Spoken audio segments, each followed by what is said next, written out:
कैसे अपने प्रभु को पाया। भक्त जनों से कैसे कैसे प्रभु ने खेल रचाया। भक्त और भगवान के प्रेम का दर्शाती नाता।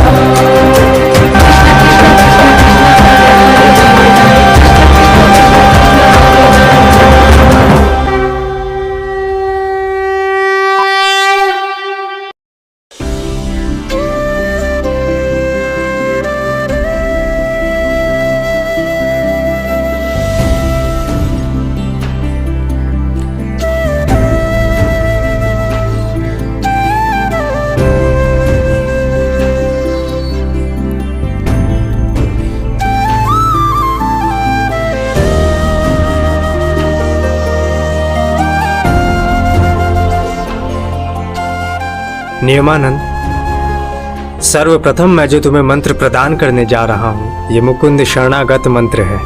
इसी मंत्र से हंसावतार ने सनकादिक को दीक्षा दी थी और उनसे मुझे प्राप्त हुई। इस मंत्र की प्राप्ति के फल स्वरूप तुम सदा के लिए राधा कृष्ण के शरणागत हो जाओगे।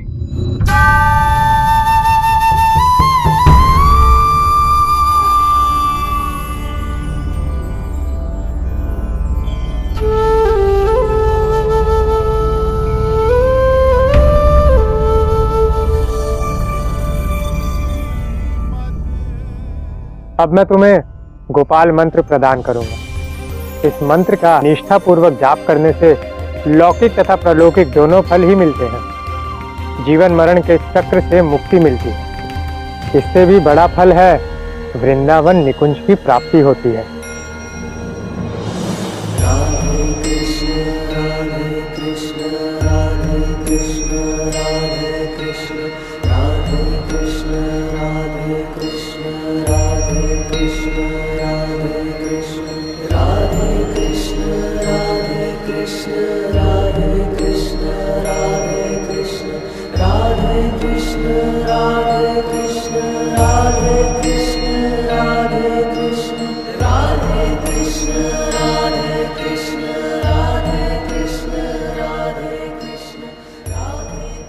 नियमानंद, मैं आपको राधा माधव की भक्ति का प्रचार करने की आज्ञा देता हूँ। जिनको भी तुम ये शरणागति मंत्र सुनाओगे और जो भी तुम्हारी शरण में आएगा, उन सब पर राधा माधव अंगीकार करेंगे। मैं आपकी आज्ञा का पालन करूंगा गुरुदेव। मैं तुम्हें राधा माधव का सम्मिलित स्वरूप शालिग्राम प्रदान करूंगा, जो मुझे मेरे गुरु सनकादिक से प्राप्त हुआ है।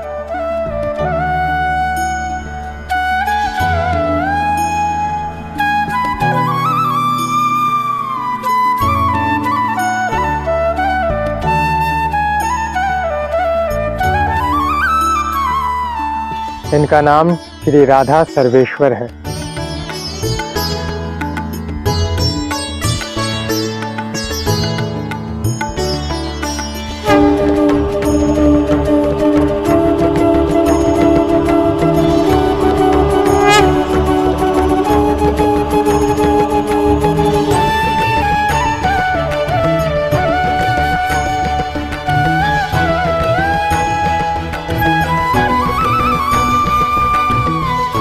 आज के उपरांत तुम्हें शालिग्राम की नित्य नियम पूर्वक पूजा अर्चना करनी है।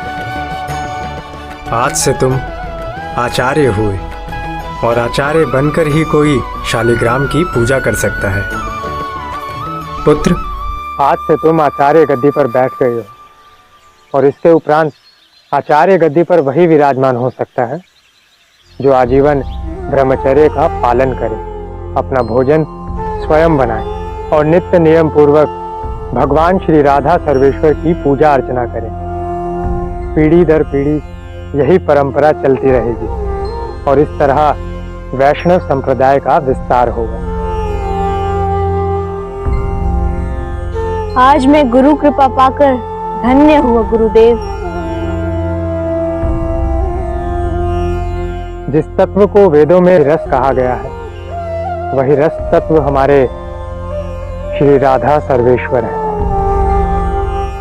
इस तत्व से बढ़कर कोई दूसरा तत्व नहीं है। ये तत्व अनादि अविनाशी है। इनकी उपासना केवल सखी भाव धारण करके ही की जा सकती है। इसीलिए सर्वप्रथम तुम्हें सखी भाव धारण करके ही इनकी सेवा में जाना है। जिस तरह मुझे मेरे गुरु सनकादिक से गुप्त रस का ज्ञान मिला था, आज मैं तुम्हें वही अधिकार दे रहा हूँ। जी गुरुदेव। ये रस तुमको देकर मेरे हृदय में भी कमल खिल उठा है। मैं सदैव ही चिंतित था कि धरती पर राधा कृष्ण की युगल भक्ति का प्रचार प्रसार कौन करेगा। आज मेरी वो चिंता दूर हुई।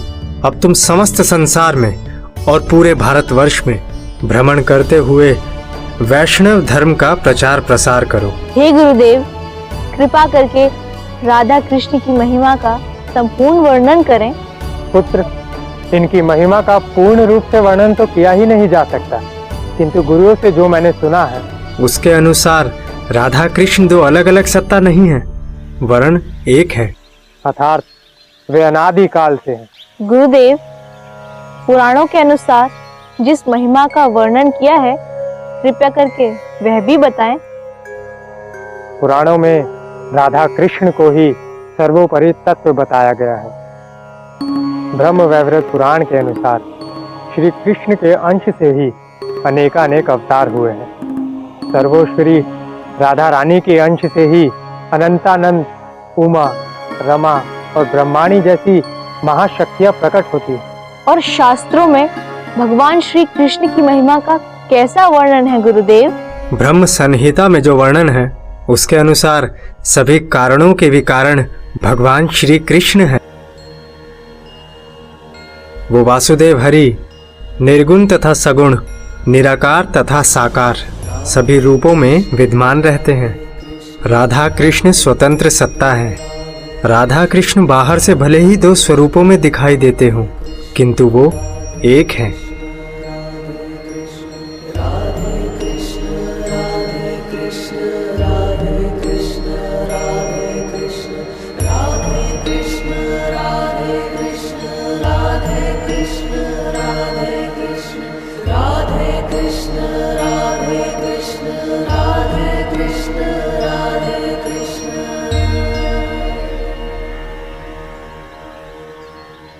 पुत्र, राधा कृष्ण की महिमा का संक्षिप्त ज्ञान मैंने तुम्हें दे दिया है।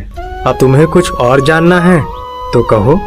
गुरुदेव, ब्रह्म और जीव में क्या समानता है और क्या भेद है? पुत्र, ब्रह्म और जीव में भेद अभेद दोनों हैं।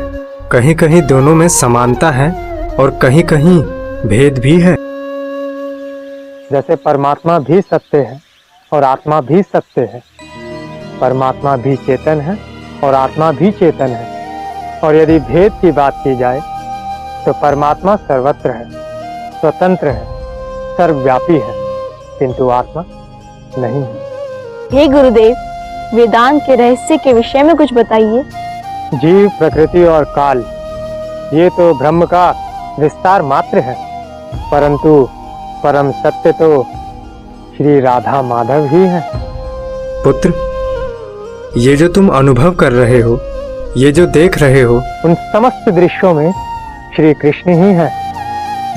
संसार के कण कण में वही है, और यथार्थ में कहा जाए तो संसार का कण कण ही वही है।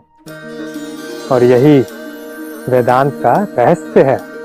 गुरुदेव, मुक्ति या मोक्ष किसे कहते हैं? मनुष्य ने जिस समय काल, कर्म, स्वभाव और गुण इन चारों में से यदि किसी एक पर भी पार पा ले तो वो अवस्था मुक्ति है।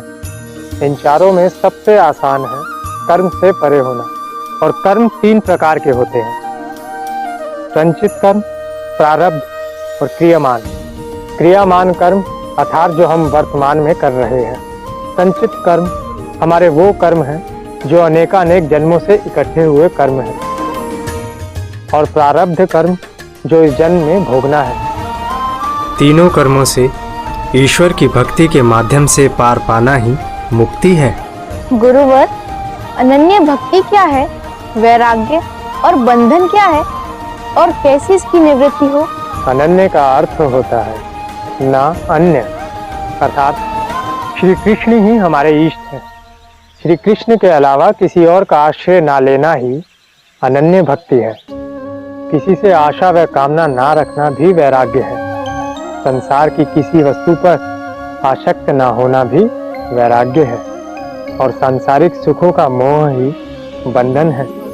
इन सब से निवृत्ति पाने हेतु हरि शरणागत और गुरु कृपा ही उपाय है, दूसरा कोई नहीं।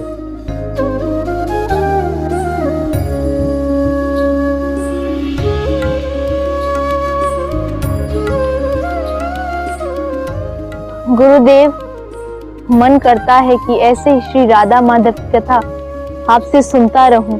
मेरा मन तृप्त नहीं हो रहा है। नदी रूपी आपके वचन समुद्र समान मेरे मन में समा रहे हैं, फिर भी मुझे और सुनने की इच्छा है। गुरुदेव, कृपा करके युगल स्वरूप शालिग्राम की कथा सुनाइए। मैं उनका इतिहास जानना चाहता हूँ। कृपा करके बताइए गुरुदेव। अवश्य नियमानंद, अब जो मैं तुम्हें सुनाने जा रहा हूँ वहीं पर इस संप्रदाय की नींव पड़ी। एक समय की बात है। सतयुग में पुष्कर सरोवर पर एक घटना घटित हुई थी।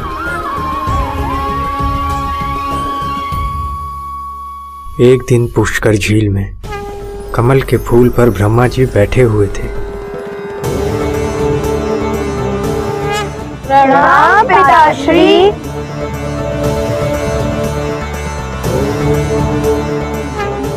कल्याण। हे ब्रह्मपिता, हम चारों के मन में प्रश्न है। कहो पुत्र, क्या प्रश्न है? क्या आप हमें बता सकते हैं कि मन सांसारिक विषयों पर इतना आसक्त क्यों हो जाता है? मन से मोह नहीं छोड़ा जाता, जैसे जल बिन मछली नहीं रह सकती। क्या मन अपने विषयों को त्याग कर रह सकता है? मन की इच्छाएं कभी समाप्त क्यों नहीं हो सकती? हे पिताश्री, चित्त विषयों में इतना रम गया है कि चित्त और विषय में अंतर करना जटिल हो गया है। चित्त को विषय से कैसे दूर किया जाए, इसका उपाय बताएं। ये तो बड़ा ही कठिन प्रश्न किया है संकादिकों ने। मैं तो केवल संसार की संरचना का विषय जानता हूं। अब मेरे पास केवल एक ही उपाय है। मैं स्वयं नारायण से ही इन प्रश्नों का उत्तर पूछता हूं।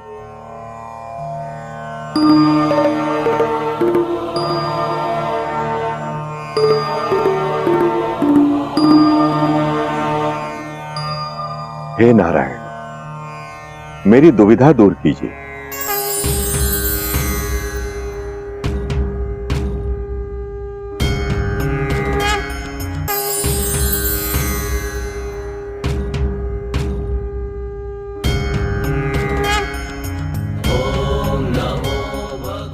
प्रणाम भगवान।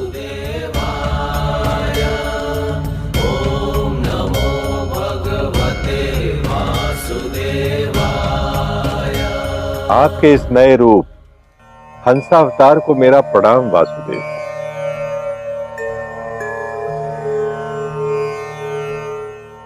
मैं अवश्य आपकी सहायता करूंगा ब्रह्मदेव। हे वासुदेव, मेरे मानस पुत्र सनकादिकों ने मुझसे प्रश्न करके मुझे अत्यंत दुविधा में डाल दिया है, क्योंकि मेरे पास उनके प्रश्नों का उत्तर नहीं है नारायण। ब्रह्मदेव, ये प्रश्न केवल आपके मानस पुत्रों का नहीं है, अपितु समस्त लोगों के समक्ष यही प्रश्न है, जिनका उत्तर देना बहुत आवश्यक है। हे नारायण, अब आप ही सनकादिकों का मार्गदर्शन करें। कदाचित जगत का कल्याण भी इन प्रश्नों के उत्तर से ही संभव है। प्रश्न करो पुत्र। अपना परिचय बताएं भगवान। यदि परमार्थ की दृष्टि से देखें तो सभी की आत्मा एक जैसी, और यदि शरीर की दृष्टि से देखें तो सभी का शरीर पंच भौतिक ही है। तो दोनों ही दृष्टि से आप में और मुझ में कोई भेद नहीं। तो आपने जो प्रश्न किया है वो केवल व्यवहार मात्र है, तब भी मैं आपके प्रश्न का उत्तर दूंगा। ये सत्य है कि चित्त विषयों का चिंतन करते करते विषयकार हो जाते हैं और विषय चित्त में प्रविष्ट हो जाते हैं। परम सत्य ये है कि ना तुम विषय हो और ना ही चित्त। तुम इन दोनों से परे ज्ञान स्वरूप आत्मा हो। और यदि तुम इस ज्ञान को दृढ़ता पूर्वक धारण करोगे तो विषय और चित्त दोनों से मुक्त हो जाओगे। तत्पश्चात हंसावतार श्री कृष्ण राधा माधव की महिमा का वर्णन करते हैं। उसके पश्चात हंसावतार सनकादिकों को दीक्षा और शालिग्राम प्रदान करते हैं। और आज जो दीक्षा और शालिग्राम मैंने तुम्हें प्रदान किए हैं वही श्री हंस भगवान ने मेरे गुरु सनकादिकों को प्रदान किए थे। उन्हीं के द्वारा सनकादिक परंपरा की स्थापना हुई है। सनकादिकों से ही ये दीक्षा मैंने ग्रहण की है और अब आगे जाकर यही परंपरा तुम्हारे नाम से विख्यात होगी।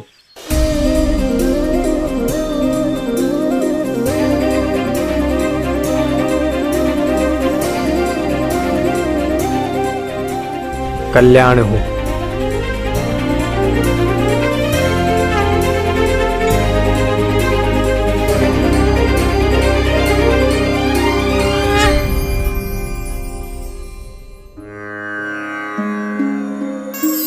नारायण नारायण।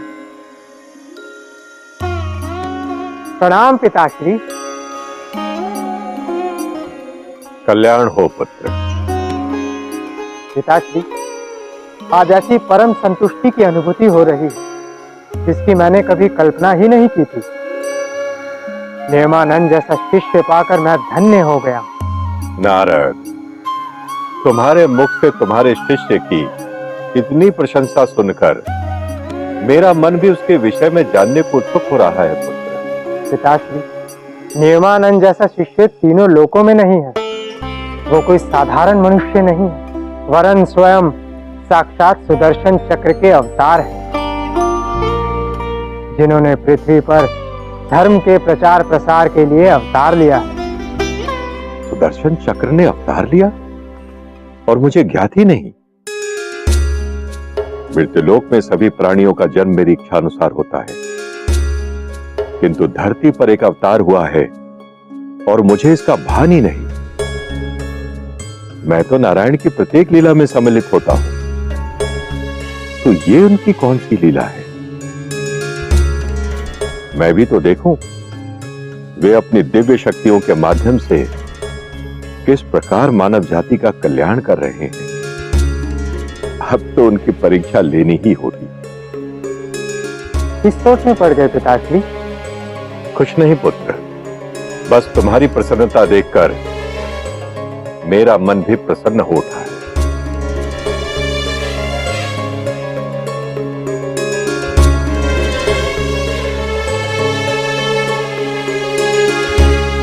भक्ति भाव से कर्म करना ही सत्कर्म है। आप सभी अपने दैनिक कार्य करें और साथ में हरि का नाम लें। यदि आप अपने कार्यों को भगवान के प्रति समर्पित करेंगे तो वो कार्य भी भक्ति के मार्ग पर स्वतः ले जाएगी। आलोक निरंजन, कोई है जो इस सन्यासी को दान दक्षिणा दे सके? लगता है द्वार पर कोई साधु महात्मा आए हैं। मैं तुरंत ही उनके स्वागत के लिए जाता हूँ। और हाँ सुनो, जब तक मैं आदर पूर्वक उन्हें आश्रम में लेकर आता हूँ तब तक तुम सब उनके स्वागत की तैयारियां करो। जैसी तुम्हारी आज्ञा नियमानंद।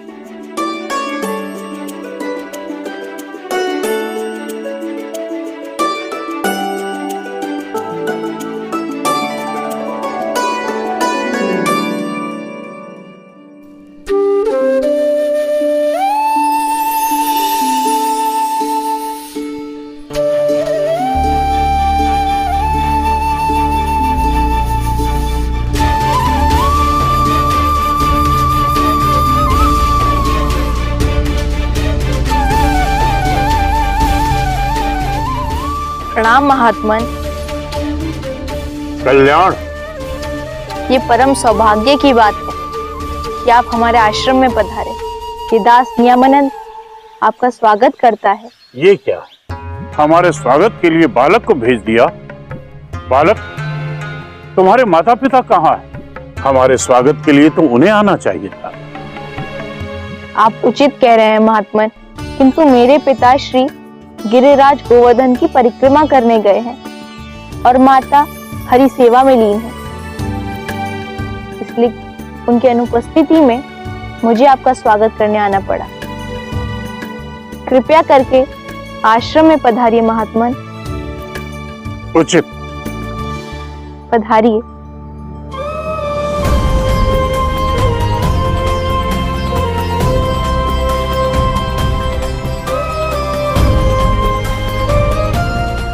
विराजिए।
परम कृपालवे श्री सद्गुरु भगवते नमो नमः।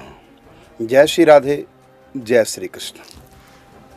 आज आपने भक्तमाला गाथा अंतर्गत देखा, दो बातें मैं विशेष ध्यान आकर्षित करना चाहूँगा।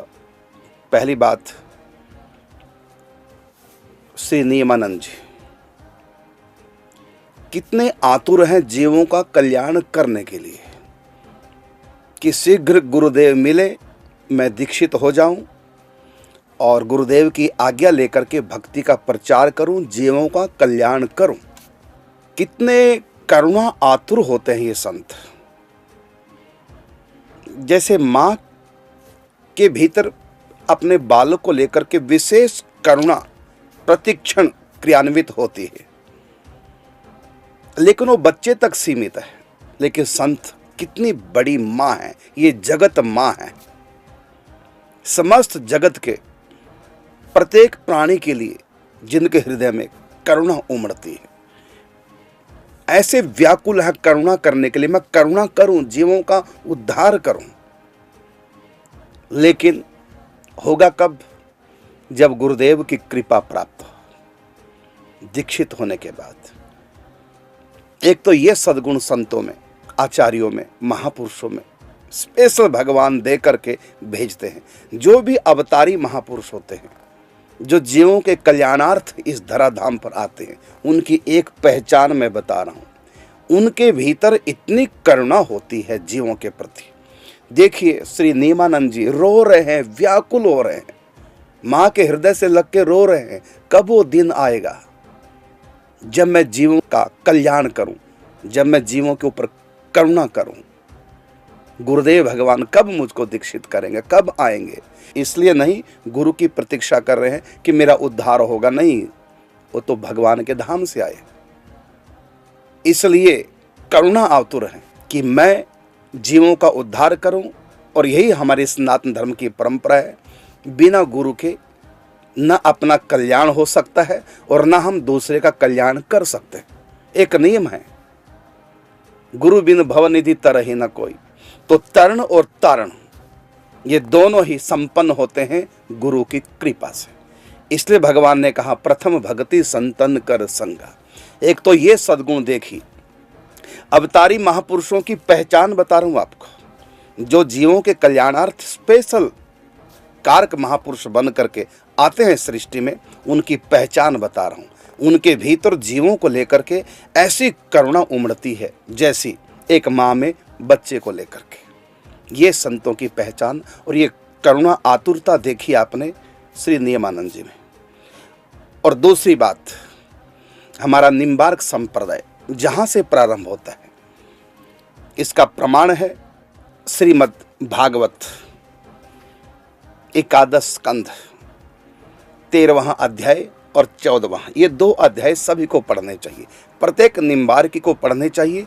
और केवल भागवत जी के मूल श्लोकों का अर्थ ही नहीं, बल्कि अनेक महापुरुषों के द्वारा जो टीकाएं लिखी हैं वैष्णव संतों के द्वारा, उन टीकाओं को पढ़ करके अच्छी प्रकार से इस मर्म को समझना चाहिए कि ये निम्बार्क संप्रदाय जहाँ से प्रारंभ हुआ, मूल भित्ति क्या है निम्बार्क संप्रदाय की।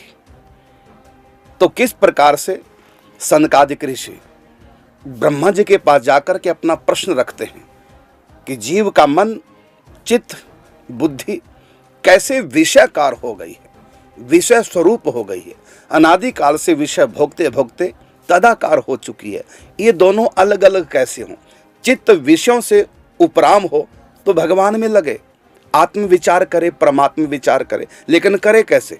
विषयकार हो चुका है, ये विषयों का चिंतन करता है, भगवान का चिंतन नहीं कर पाता। ऐसी स्थिति में इस चित्त को विषयों से अलग कैसे करे, ये प्रश्न है। और ब्रह्मा जी से किया सनकादिक ऋषियों ने, चारों ने। लेकिन ब्रह्मा जी कर्म में, रजोगुण में प्रवृत्त होने के कारण से उत्तर नहीं दे पाए।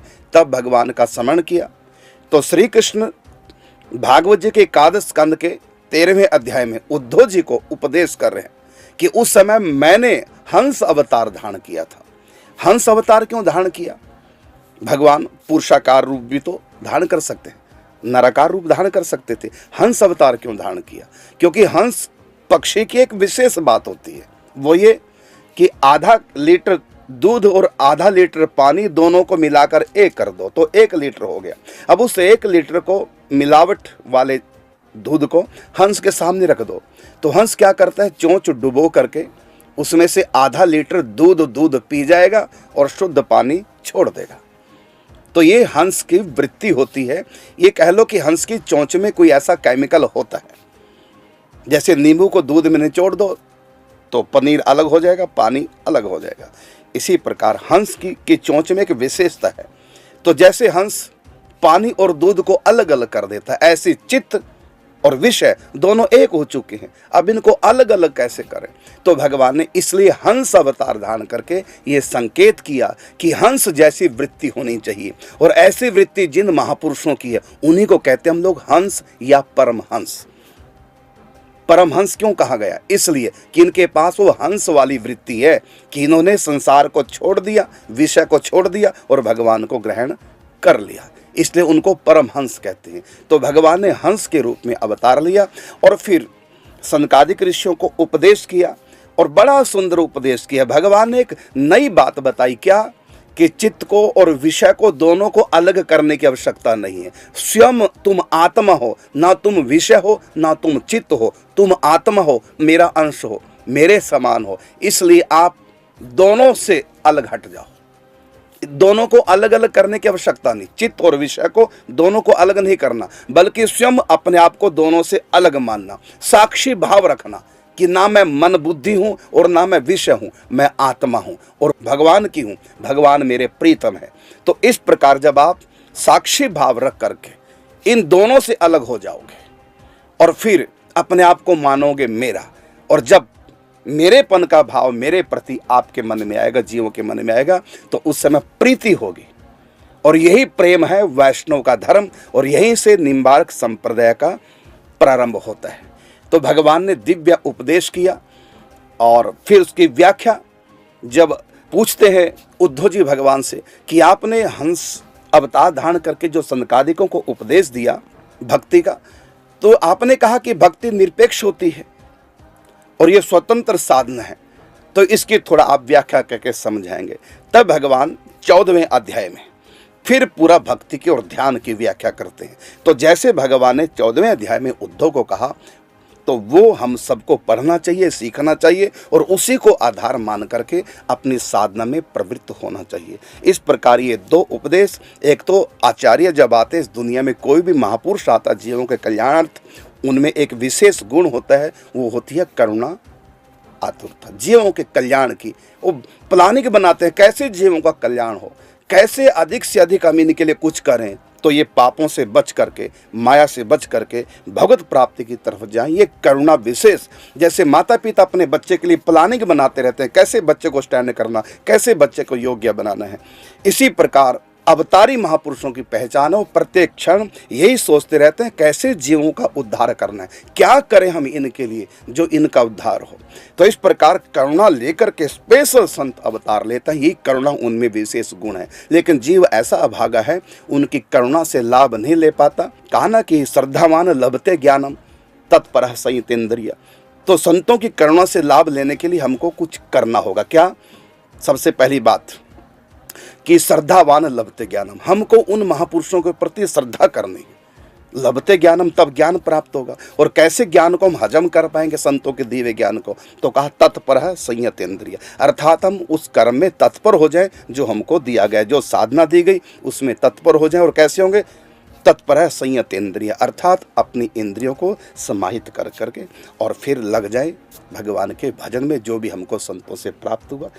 ये आज का प्रसंग, इसकी थोड़ी व्याख्या करनी पड़ी मुझको, तो समय थोड़ा ज़्यादा लगे, क्षमा करेंगे। अब आपको मिलेंगे 15 मिनट के बाद चरण छाया यूट्यूब चैनल पर आपके प्रश्नों को लेकर के, प्रतिदिन की बात रात्रि 8:45 बजे। तब तक के लिए चाहेंगे अनुमति। जय श्री राधे, जय श्री कृष्ण।